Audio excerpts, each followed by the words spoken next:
নমস্কার। আজ আমি শোনাব কাজী নজরুল ইসলামের কবিতা। নজরুল ইসলাম একদিকে যেমন বিদ্রোহী কবি, অন্যদিকে তেমনি তিনি প্রেমিক কবি।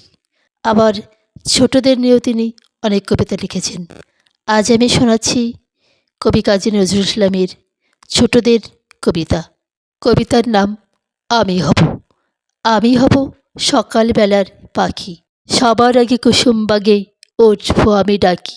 সূর্যি মামা জাগার আগে উঠবো আমি জেগে। হয়নি সকাল, ঘুমো এখন, মা বলবেন রেগে। বলবো আমি, আলসে মেয়ে, ঘুমিয়ে তুমি থাকো।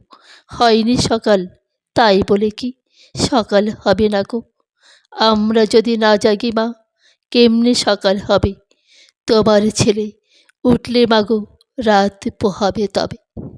আমার কবিতা আবৃত্তি যদি ভালো লাগে তাহলে আমার চ্যানেলটাকে সাবস্ক্রাইব করে আমার পাশে থাকবেন। ধন্যবাদ সবাইকে।